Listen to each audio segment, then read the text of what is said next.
उन हंसों के मुख से अपना अनादर सुनकर इस राजा जानश्रुति के मन में शोक उत्पन्न हुआ। तदनंतर जिनकी अपेक्षा अपनी तुच्छता सुनकर शोक हुआ था, उन रैक्व मुनि के पास वह विद्या प्राप्ति के लिए दौड़ गया। इस कारण उन रैक्व के उसे शूद्र कहकर पुकारा, क्योंकि उससे रैक्व मुनि की सर्वज्ञता सूचित होती है। व्याख्या: इस प्रकरण में रैक्व ने राजा जानश्रुति को जो शूद्र कहकर संबोधित किया, इसका ये अभिप्राय नहीं है कि वह जाति से शूद्र था, अपितु ये शोक से व्याकुल होकर दौड़ा आया था, इसलिए उसे शूद्र कहा है। सूचम सुचम आद्रवती इति शूद्र, जो शोक के पीछे दौड़ता है वह शूद्र है। इस युक्ति के अनुसार रैक्व ने उसे शूद्र कहा।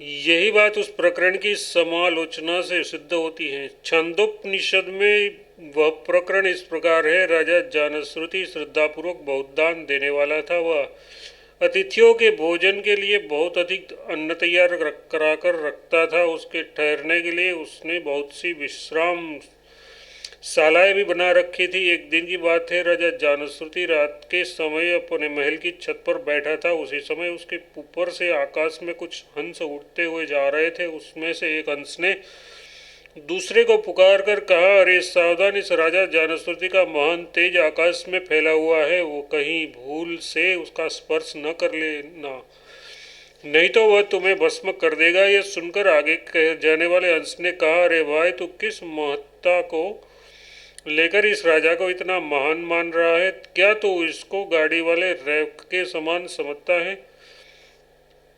गाड़ी वाले रैफ के समान समझता है? इस प्रकार पीछे वाले हंस ने पूछा, रैक्व कैसा है?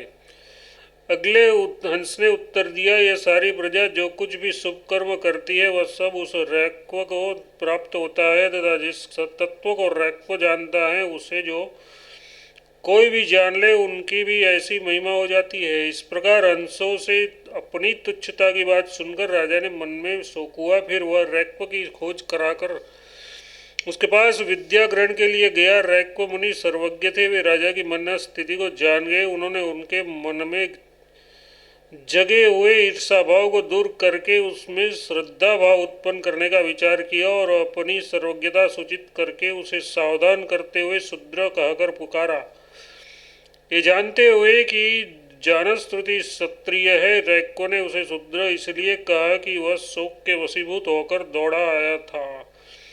अतः इससे यह नहीं सिद्ध होता कि वेद विद्या में शूद्र का अधिकार है। संबंध राजा जानश्रुति का क्षत्रिय होना कैसे सिद्ध होता है, इस जिज्ञासा पर कहते हैं, जानश्रुति का क्षत्रिय होना प्रकरण में आए हुए लक्षण से जाना जाता है। इससे तथा बाद में कहे हुए चैत्ररथ के संबंध में जो क्षत्रियत्व सूचक चिन्ह या प्रमाण प्राप्त होता है, उससे भी उसका क्षत्रिय होना ज्ञात होता है। व्याख्या: उस प्रकरण में जानश्रुति को श्रद्धापूर्वक बहुत दान देने वाला और अतिथियों के लिए ही तैयार कराकर रखी हुई रसोई से प्रतिदिन उसका सत्कार करने वाला बताया गया है। उसके राजोचित ऐश्वर्य का भी वर्णन है। साथ ही ये भी कहा है कि राजा की कन्याओं को रैक्व ने पत्नी रूप में ग्रहण किया। इस सब बातों से यह सिद्ध होता है कि वह शूद्र नहीं क्षत्रिय था। इसलिए यही सिद्ध होता है कि वेद विद्या में जाति शूद्र का अधिकार नहीं है। इसके सिवा इस प्रसंग में अंतिम भाग में रैक्व ने वायु तथा प्राण को सबका भक्षण करने वाला कहकर उन दोनों की स्तुति के लिए एक आख्यायिका उपस्थित की है। उसमें ऐसा कहा है कि सौनक और अभिप्रतारी चैत्ररथ, इन दोनों को जब भोजन परोसा जा रहा था उस समय वह ब्रह्मचारी ने भिक्षा मांगी इत्यादि आख्यायिका में राजा जानश्रुति के यह सौनक और चैत्ररथ को भोजन परोसे जाने की बात कही है। इससे जानश्रुति का क्षत्रिय होना सिद्ध होता है, क्योंकि सौनक ब्राह्मण और चैत्ररथ क्षत्रिय हैं, वे शूद्र के यहाँ भोजन नहीं कर सकते थे। अतः यह सिद्ध होता है कि जाति शूद्र का वेद विद्या में अधिकार नहीं है। संबंध: उपयुक्त बात की सिद्धि के लिए ही दूसरा हेतु प्रस्तुत करते हैं। श्रुति में वेद विद्या ग्रहण करने के लिए पहले उपनयन आदि संस्कारों का होना आवश्यक बताया गया है, इसलिए तथा शूद्र के लिए उन संस्कारों का अभाव कहा गया है, इसलिए भी जाति शूद्र का वेद विद्या में अधिकार नहीं है। व्याख्या। उपनिषदों में जहाँ जहाँ वेद विद्या के अध्ययन का प्रसंग आया है वहाँ सब जगह यह देखा जाता है कि आचार्य पहले शिष्य का उपनयन संस्कार करके उसे वेद विद्या का उपदेश देते हैं तथा उन्हीं को उस वेद ब्रह्म विद्या का उपदेश दे जिन्होंने विधि पूर्वक उपनयनादि संस्कार कराकर ब्रह्मचर्य व्रत का पालन किया हो।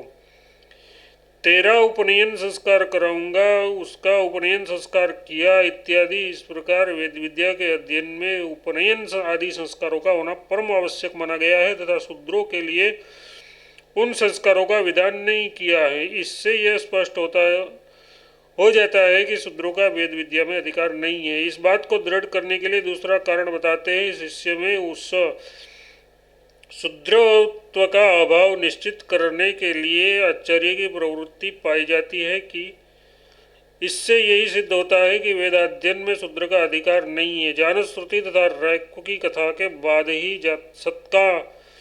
सत्यकाम जाबाली का प्रसंग इस प्रकार आया है। जाबाली के पुत्र सत्यकाम ने गौतम नामक आचार्य की शरण में जाकर कहा, भगवान मैं ब्रह्मचर्य पालन पूर्वक आपकी सेवा में रहने के लिए उपस्थित हुआ हूँ। तब गौतम ने उसकी जाति का निश्चय करने के लिए पूछा, तेरा गोत्र क्या है? उस पर उसने स्पष्ट शब्द में कहा, मैं अपना गोत्र नहीं जानता। मैंने अपनी माता से गोत्र पूछा था, उसने कहा कि मुझे गोत्र नहीं मालूम है, मेरा नाम जाबाला है और तेरा नाम सत्यकाम है, इसलिए मैं तो इतना ही कह सकता हूँ कि मैं जबाला का पुत्र सत्यकाम हूँ। तब गुरु ने कहा, इतना स्पष्ट और सत्य भाषण ब्राह्मण ही कर सकता है, दूसरा कोई नहीं। इस प्रकार सत्य भाषण रूप हेतु से ये निश्चित करके ही सत्यकाम ब्राह्मण है, शूद्र नहीं है, उसे आचार्य गौतम ने समिधा लाने का उपदेश दिया और उसका उपनयन संस्कार कर दिया। इस तरह इस प्रकरण में आचार्य द्वारा पहले यह निश्चित कर लिया गया है कि सत्यकाम शूद्र नहीं ब्राह्मण है, फिर उसका उपनयन संस्कार करके उसे विद्याध्ययन का अधिकार प्रदान किया गया। इससे यह सिद्ध होता है कि शूद्र का वेद विद्या में अधिकार नहीं है। संबंध अब प्रमाण द्वारा शूद्र के वेद विद्या में अधिकार का निषेध करते हैं।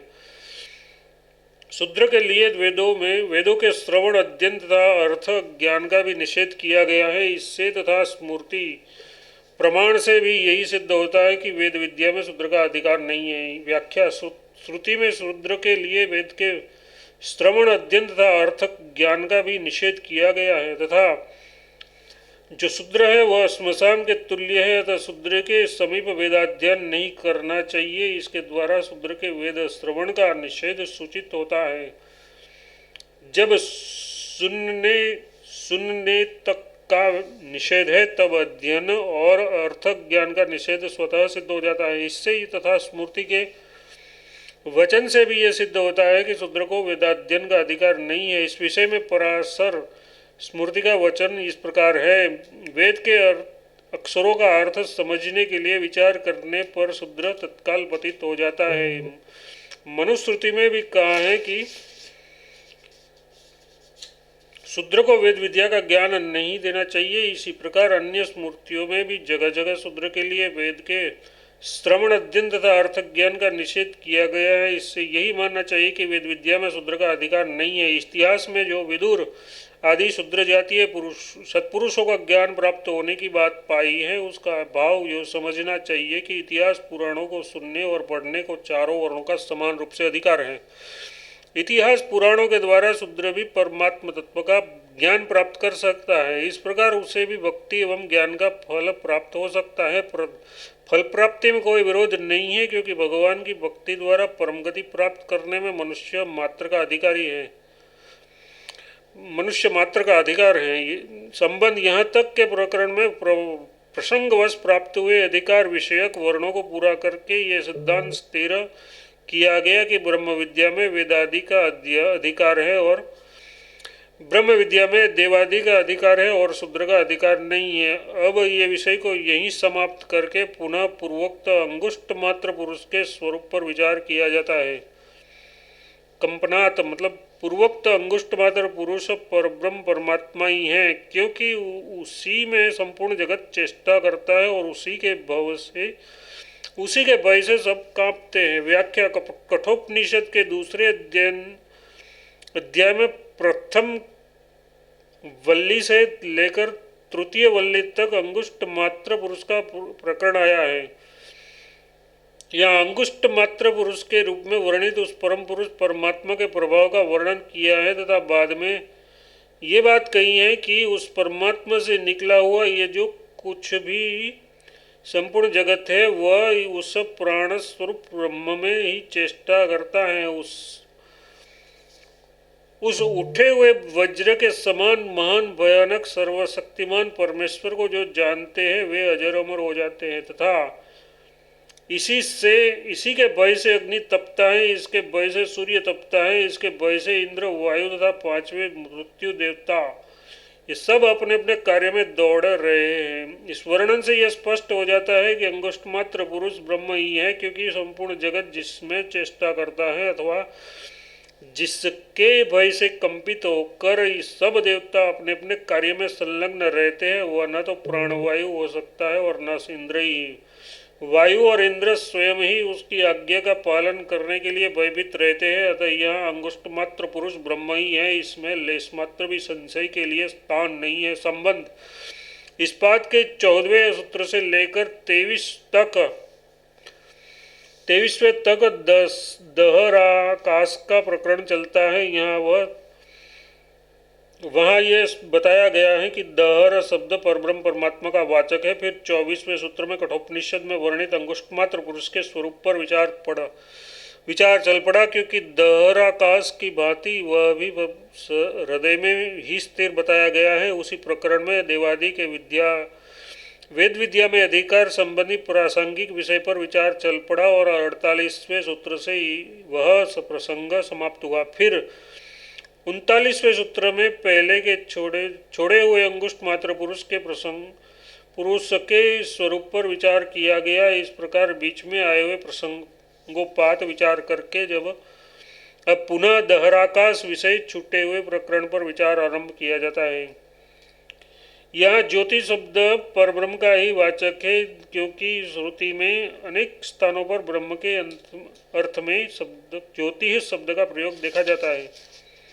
व्याख्या छांदोपनिषद में अंतर्गत दहराकाश विषयक प्रकरण में ये कहा है कि ये जो प्रसाद मतलब जीवात्मा है वह शरीर से निकलकर परम ज्योति को प्राप्त हो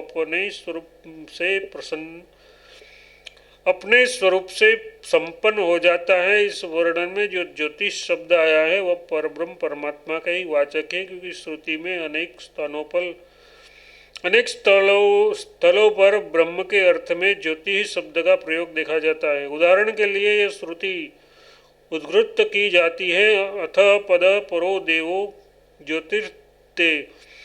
यथार्थ इस धुलोक परे जो परम ज्योति प्रकाशित हो रही है उसमें ज्योतिष पद परमात्मा के ही अर्थ में है। इसका निर्णय पहले किया जा चुका है।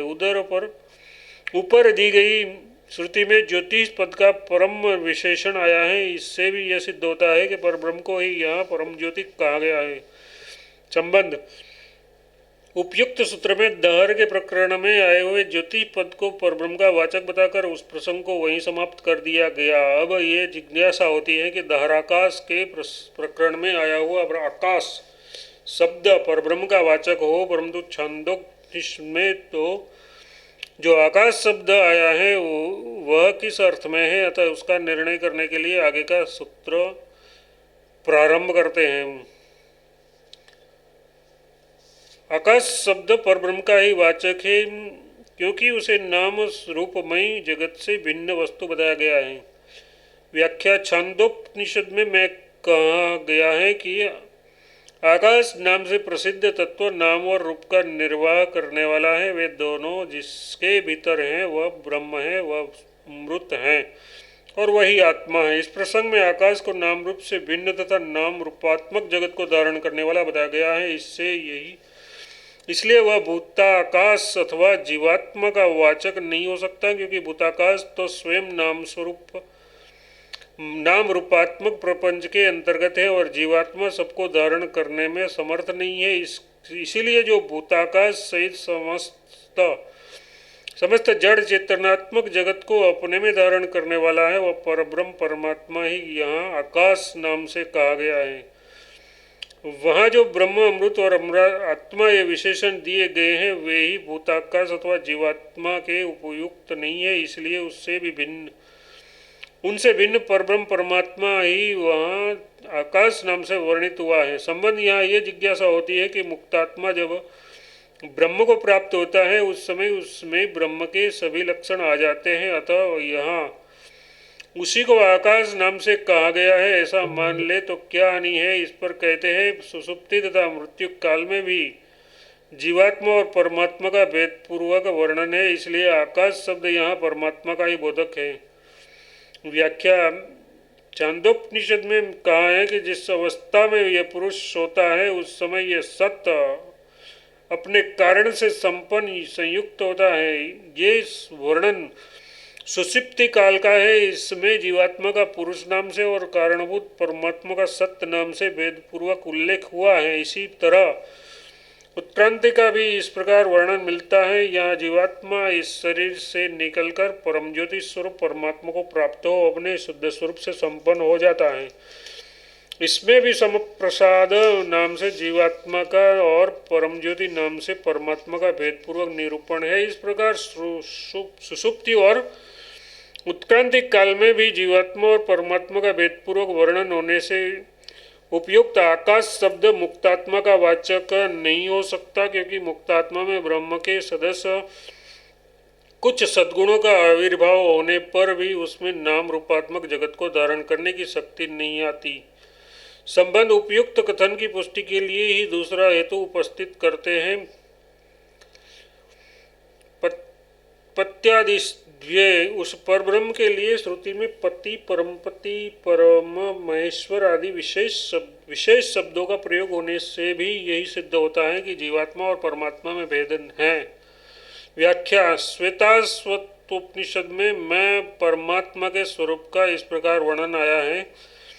ईश्वरों के भी परम महेश्वर, देवताओं के भी परम देवता तथा पतियों के भी परम पति, अखिल ब्रह्मांड के स्वामी एवं स्तवन करने योग्य उस परम प्रकाश स्वरूप परमात्मा को हम लोग सबसे परे जानते हैं। इस मंत्र में देवता आदि की कोटि में जीवात्मा है और परम देवता परमेश्वर एवं परमपति के नाम से परमात्मा का वर्णन किया गया है। इससे भी यही निश्चित होता है कि जीवात्मा और परमात्मा में भेद है, इसलिए आकाश शब्द परमात्मा का ही वाचक है, मुक्त जीव का नहीं। तीसरा पाठ संपूर्ण।